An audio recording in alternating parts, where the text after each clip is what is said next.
revenir sur un thème très important. Et notre thème de ce jour, c'est « Ne reste pas dehors ». Et pour ça, nous allons lire Genèse 7, verset 12 au verset 13. Nous disons « La pluie tomba sur toute la terre 40 jours et 40 nuits. Ce même jour, entraient dans l'arche Noé, Sem, Cham et Japheth, fils de Noé, la femme de Noé et les 3 femmes de ses fils avec eux. Amen. » Ici, il s'agit de Noé. Il s'agit de l'épisode où Noé et sa famille entrent dans le bateau, afin d'échapper au jugement de Dieu. Mais il faut noter qu'avant cela, avant d'arriver à ce chapitre-là, il faut noter que le mal était sur la terre. Lorsque Dieu prit le temps de scruter toute la terre, Dieu fit un constat. Et le constat que Dieu fit était que toute la terre était corrompue. Toute la terre était corrompue. En tout cas, toute la terre était malade. Le péché avait rempli toute la terre. Le cœur des hommes se tournait uniquement que vers le mal. C'est-à-dire, lorsque les hommes se levaient le matin, là, au lieu de chercher le bien, là, leur cœur se tournait constamment vers le mal. Donc, lorsque Dieu regarda ça, Dieu vit que la terre fut vraiment corrompue. Donc, Dieu, en scrutant la terre, a remarqué une personne qui était Noé. Dieu prit le temps de scruter la terre. Dieu prit le temps de regarder. De toute façon, la Bible dit que Dieu appelle Noé le juste. C'est parce que Dieu a pris le temps de regarder qu'il peut dire que Noé était juste. Donc, Dieu a pris le temps de regarder parmi les hommes, de scruter les hommes, pour trouver même un peu de bonté. Il ne trouva pas. Il trouva la bonté, il trouva la justice chez Noé. C'est pour ça, un jour, Dieu vient se présenter à Noé. Dieu dit à Noé, lui, Dieu, il va détruire la terre. Il va détruire la terre avec de l'eau. En ce temps-là, il n'y avait jamais plu. La pluie ne tombait pas sur la terre. C'était la rosée qui arrosait le sol, ainsi que les plantes et les arbres. Donc, Noé obéit à Dieu sans avoir vu une goutte de pluie. Dieu lui parle de la pluie. Noé ne savait même pas de quoi même. Qu'est-ce qu'était une pluie? Parce qu'il n'avait jamais vu la pluie, il n'avait jamais plu sur la terre. Donc Noé a cru simplement. L'eau allait quitter au ciel pour tomber. C'était quelque chose d'inacceptable, quelque chose de dingue, comme on peut le dire. C'était quelque chose vraiment d'irréalisable. Comment l'eau va quitter au ciel pour tomber? Mais Noé a cru et bâtit le bateau. Lorsqu'il bâtit le bateau, les instruments qui ont servi à construire le bateau, il y avait seulement le bois, les pointes, la scie et autres éléments. Mais il faut noter que Noé ne vendait pas ces choses-là. Où est-ce que Noé a trouvé ces choses? Certainement, il y avait des marchands de scie, de pointes et autres. Donc Noé, ayant reçu l'instruction, ayant reçu la dimension même du bateau, Dieu donna la dimension du bateau en fonction du nombre, le nombre d'animaux qu'il allait faire entrer dans l'arche, ainsi que Noé et sa famille. Donc les mesures qui ont été données étaient en fonction du nombre d'animaux qui allaient rentrer dans l'arche. Donc Dieu n'a pas donné moins, Dieu n'a pas donné plus. Le nombre était déjà calculé par Dieu. Dieu ne pouvait pas prendre tous les animaux. Il fallait faire un choix, il fallait faire une sélection. Et c'est ce que Dieu fit. Donc, lorsque Noé avait besoin des instruments pour construire l'arche, c'est seulement que Noé envoya ses fils ou alla lui-même auprès des marchands afin d'avoir certains éléments comme les pointes et la scie et autres en vue de bâtir le bateau que Dieu lui demanda de construire. Lorsque Noé alla certainement voir ces personnes, Noé certainement les avertissait du châtiment et du jugement de Dieu qui arrivait. Mais certains prenaient Noé comme un plaisantin. Certains pensaient que Noé était en train de s'amuser. Certains pensaient que Noé était en train de plaisanter. Comment Noé pouvait leur dire ou construire son bateau loin de la mer? Au moins, si Noé avait construit son bateau près de la mer, on pouvait comprendre. Les gens pouvaient seulement courir un peu. Mais il a construit son bateau loin de la mer. La mer n'était pas à côté. La mer n'était pas à côté. Et puis Noé annonce aux gens que la pluie l'eau va quitter au ciel pour tomber, pour venir les détruire, pour venir les inonder. Donc lorsque les hommes regardaient la distance entre la mer et là où ils étaient, mais ils prenaient Noé comme un fou. Peut-être que ces personnes n'avaient jamais vu la mer. C'est que ces personnes n'avaient jamais vu la mer. Donc ils prenaient Noé finalement comme un fou. Comment l'on va quitter quelque part là-bas et puis venir nous trouver ici? Mais c'est impossible, ce n'est pas logique. Et c'est ce que les gens pensaient de Noé. Les gens se moquaient de Noé. Même les marchands de pointe, même les marchands de ci et autres se moquaient de Noé. Ils se moquaient tous de Noé. Il faut noter aussi que Noé avait 3 fils et ses fils avaient des femmes. Donc ses fils avaient une belle famille. Noé avait une belle famille. Seulement que Noé, vu le jugement, voulant sauver sa belle famille, Noé alla trouver les parents de ses belles filles, les annonçant de l'imminent jugement de Dieu. Mais les parents de ces belles également, les parents de ces belles filles pensaient qu'ils s'amusaient, pensaient qu'ils jouaient.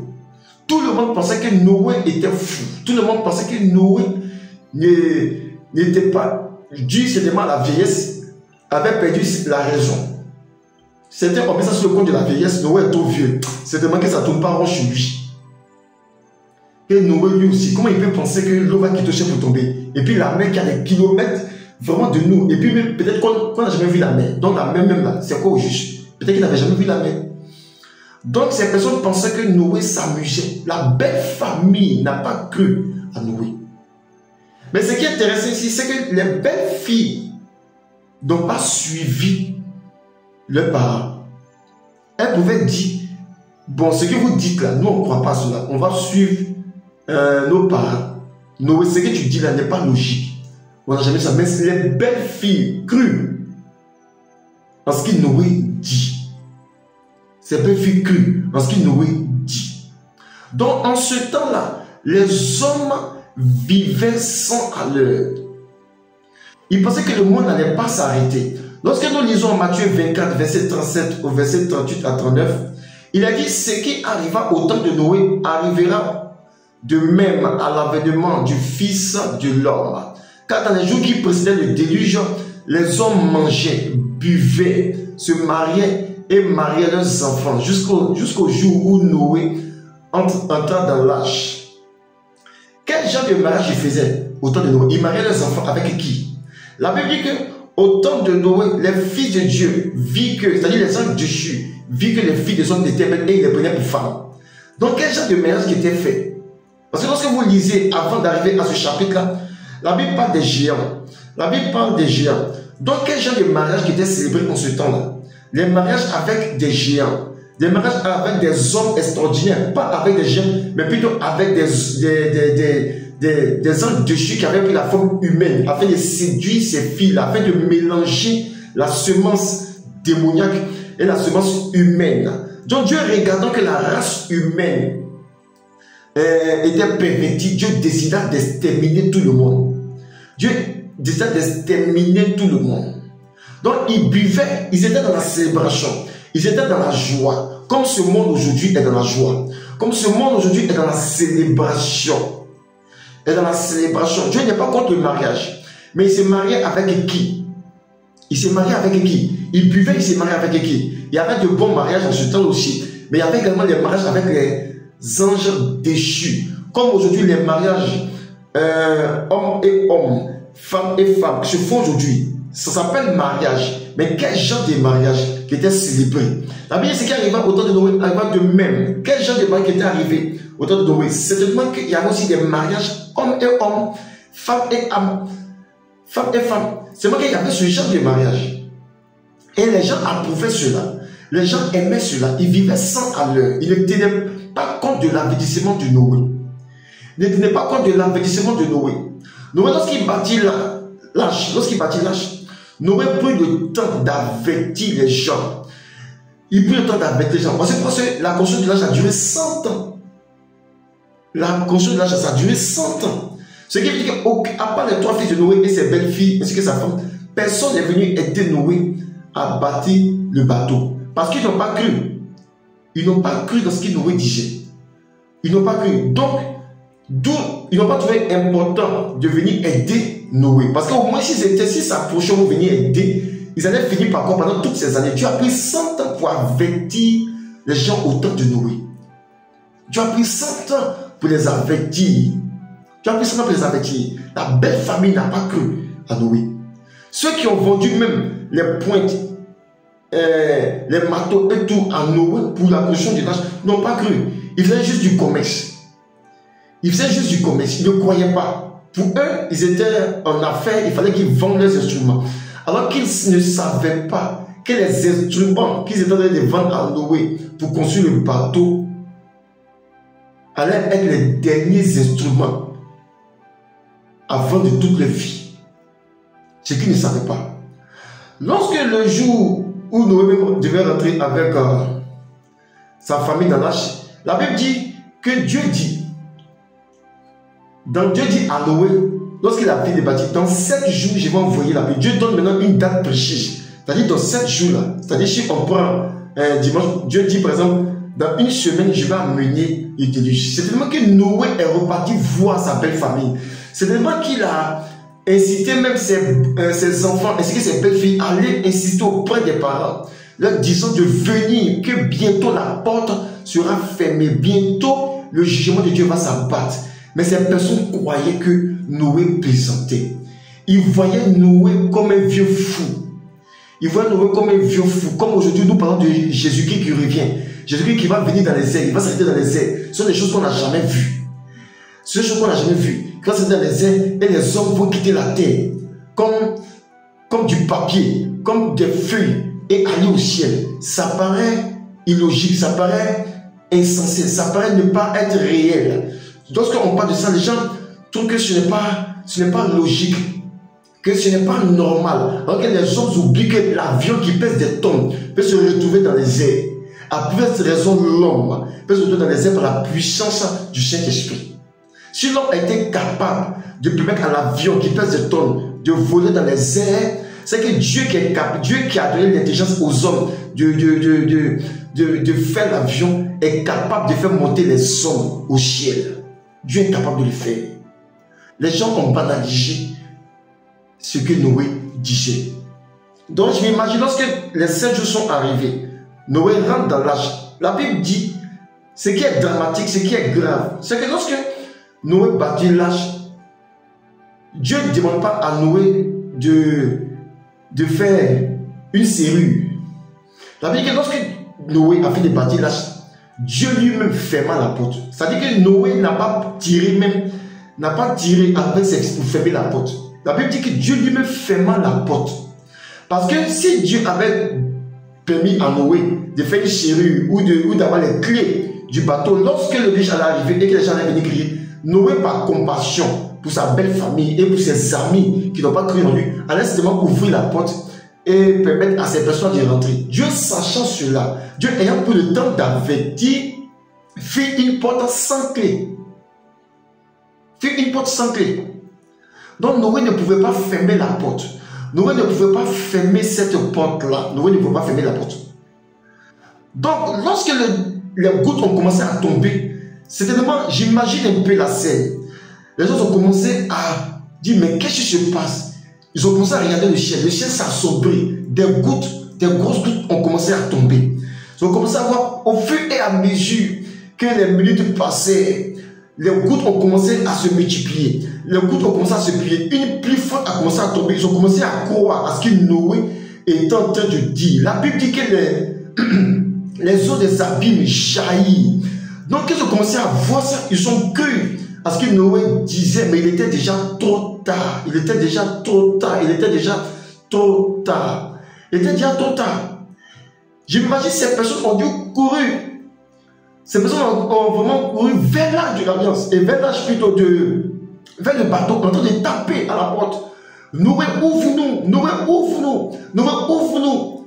S'il te plaît, ouvre-nous. Noé, j'entends Noé crier dans le bateau. Je ne peux pas, je n'ai pas la clé. Je ne peux pas la clé. C'est vraiment que les gens ont essayé de monter, mais ils n'ont pas pu. Ils ont essayé de grimper, mais ils n'ont pas pu. Ils ont essayé de s'accrocher, mais ils n'ont pas pu.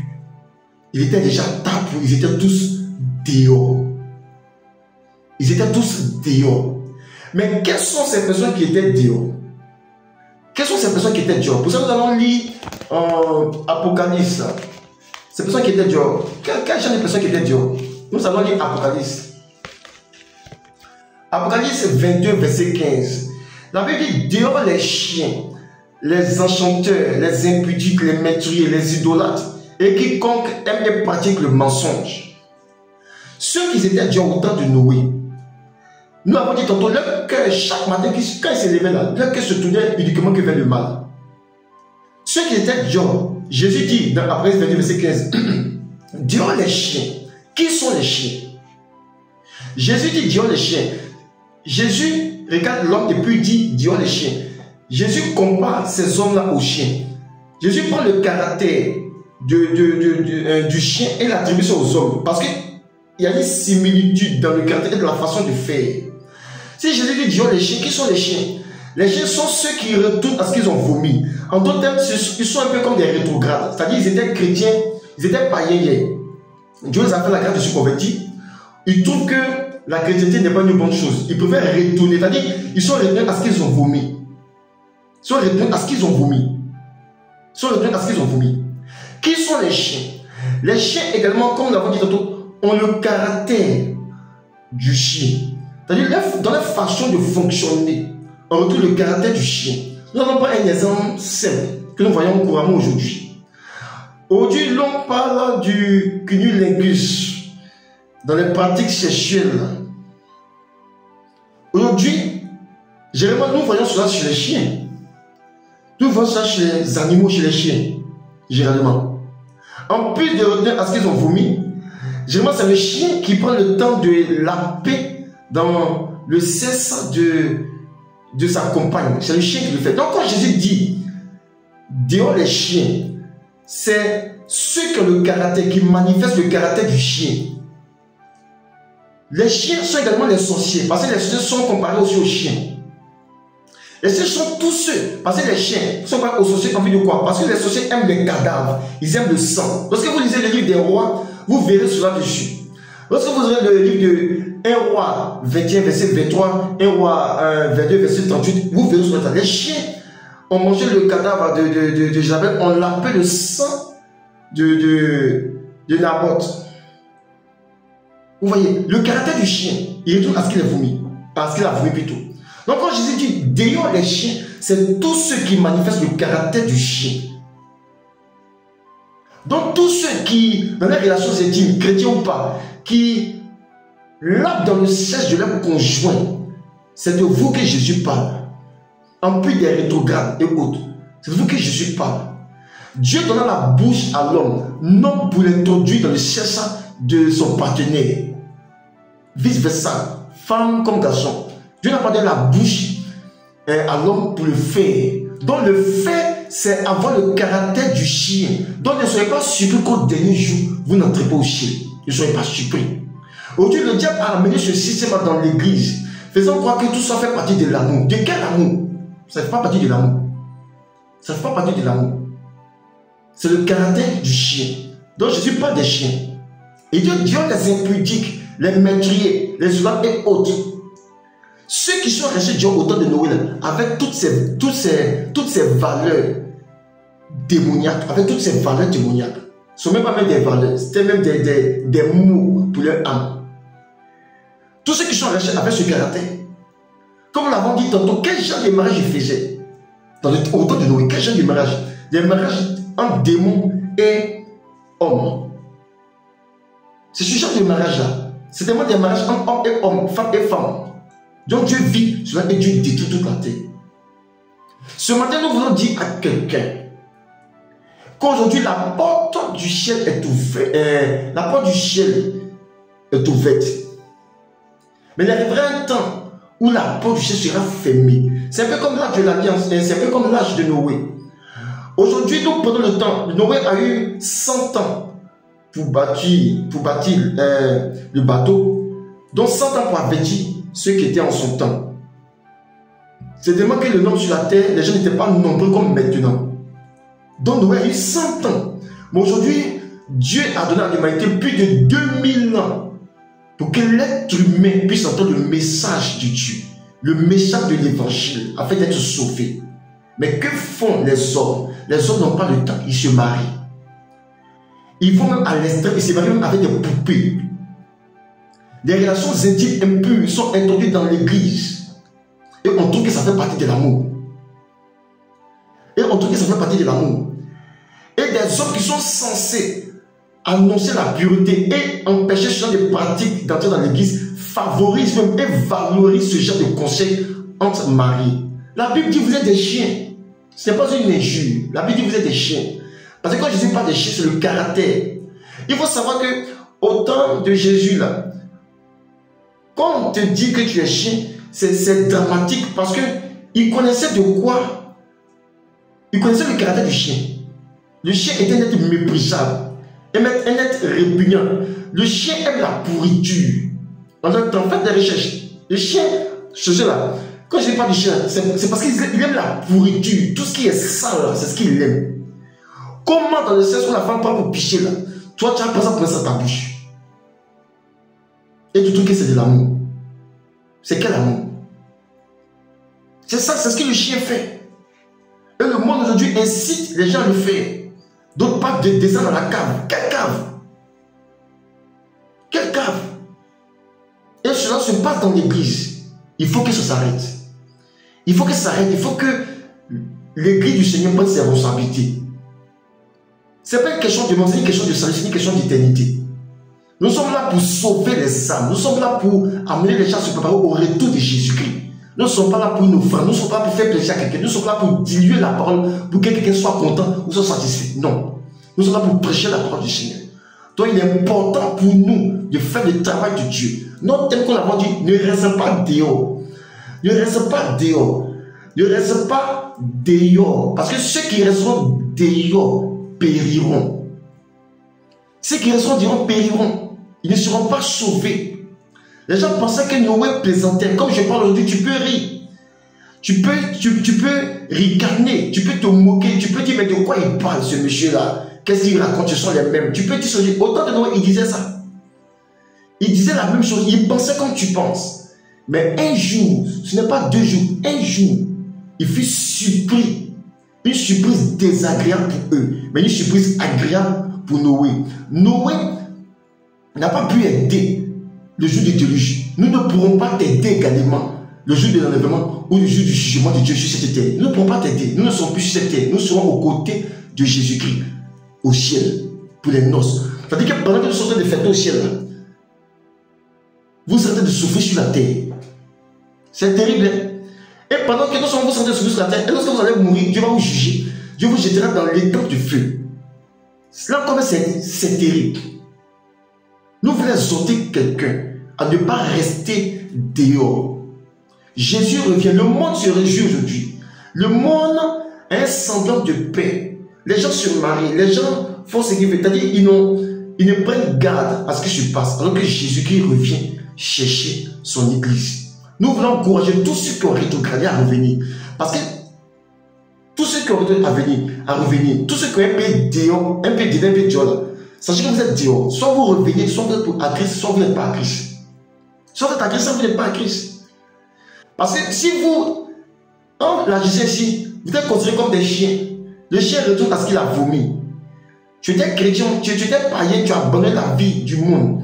Mais tu trouves que le monde chrétien n'est pas chic. Donc tu veux faire un peu dehors, un peu dedans. Comme beaucoup de chrétiens aujourd'hui qui ont des musiques païennes dans les téléphones. Des chansons païennes. Quand tu les parles, ça donne conseil. La Bible a assez de conseils.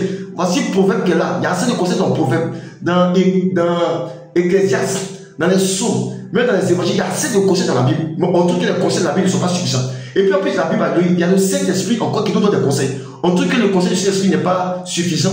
On trouve que le conseil de la Bible n'est pas suffisant. Il faut qu'on ait chez ça, c'est les païens. Là, les païens vont même nous conseiller. Depuis quand le diable conseille quelqu'un? Quand tu parles, on dit non, que c'est juste pour se cultiver. Non, on n'a pas besoin de se cultiver chez le diable. On n'a pas besoin de se cultiver chez le diable. Prendre une musique païenne et l'écouter avec joie sous prétexte que tu prends des conseils. Tu prends quoi? Tu prends quoi?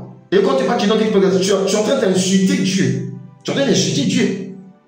D'une façon indirecte, tu insultes Dieu. C'est comme si la Bible n'est pas suffisante pour te conseiller. Comme si le Saint-Esprit, alors que le Saint-Esprit est appelé le conseiller. Donc tu es en train de dire que le Saint-Esprit n'est pas conseiller, qui n'est pas bon conseiller. Donc le conseiller, c'est le fils du diable qui fait sa musique païenne là, chez qui tu as pas prendre sa musique pour écouter. Des chrétiens dans l'église. Et ce genre de chrétiens chantent au groupe musical. Certains même sont même à la batterie, certains même sont au piano, c'était même prêche l'évangile. C'était même prêche l'évangile. Mais vous moquez de qui? Vous moquez de qui? Dieu sonde. De la même manière que Dieu a sondé au temps de Noé. Dieu a besoin de regarder. Dieu connaît ceux qui lui appartiennent. Personne ne peut tromper. C'est nous séduisons nous-mêmes. Personne ne peut séduire Dieu. Nous séduisons nous-mêmes. Nous voulons encourager le peuple de Dieu à faire attention. Ne blaguons pas. Personne ne peut tromper Dieu. On peut tromper les hommes. On peut se cacher devant les hommes. Faire croire aux hommes que nous sommes spirituels. Mais en réalité, Dieu voit nos cœurs. Dieu nous connaît. Si nous sommes spirituels ou pas, Dieu sait. Le ciel nous regarde. Le ciel voit. Nous pouvons tromper les hommes, mais pas tromper Dieu. Nous voulons exhorter chaque chrétien à se ressaisir. Et nous voulons dire à celui qui n'a pas encore donné sa vie à Jésus-Christ de le faire maintenant. Parce que toi qui n'as pas Jésus-Christ, tu es dehors. Tu es déjà dehors. Parce que tu n'as pas Jésus-Christ. Pour entrer dans l'âge, il faut Jésus-Christ dans ta vie. Pour entrer au paradis, il faut Jésus-Christ dans ta vie. C'est pour ça, ce matin, si tu es d'accord avec moi que tu veux donner ta vie à Jésus-Christ, tu vas faire cette prière après moi. Tu vas dire, Seigneur Jésus, je te demande pardon pour tous mes péchés. Je te demande pardon pour mes fautes. Je te demande pardon d'avoir péché contre toi. Aujourd'hui même, je te reçois dans ma vie comme Seigneur et Sauveur personnel. Écris mon nom dans ton livre de vie au nom de Jésus. Amen. Sache que si tu as fait cette prière, tu es apte pour le ciel. Les portes du ciel te sont grandement ouvertes. Je veux dire à celui qui a rétrogradé à revenir au Seigneur. Tu vas demander pardon au Seigneur. Tu vas dire, Seigneur, je te demande pardon. Seigneur, je me suis éloigné de toi, j'ai rétrogradé. Mais j'ai entendu ta parole, je reviens à toi. Je reviens à toi, aide-moi. Je n'arrive pas à triompher de ce péché-là qui domine sur moi. Aide-moi à revenir. Aide-moi à revenir à toi, Seigneur. J'ai besoin de toi, s'il te plaît. Aide-moi, j'ai besoin de toi. Aide-moi, j'ai besoin de toi. Parce que je vais vivre avec toi. Je vais vivre avec toi, Seigneur. S'il te plaît, aide-moi. Aide-moi. Aide-moi. Amen. Si tu as fait cette prière sincèrement, sache que Dieu a pris acte de ta prière. Dieu viendra t'aider. Parce que Dieu se laisse trouver par celui qui le cherche. Toi qui luttes avec le péché, je t'encourage à lutter et à donner la grâce de Dieu afin de triompher, afin de vaincre. Lutte, combat, Dieu viendra t'aider. Dieu viendra t'aider. Nous voulons t'exhorter à tenir ferme, à ne pas abandonner, car Dieu viendra t'aider. Que Dieu vous bénisse et que Dieu nous aide à marcher sur ses principes, à ne pas marcher comme le monde veut, à ne pas nous compromettre pour satisfaire les hommes, mais à marcher et être différent du monde.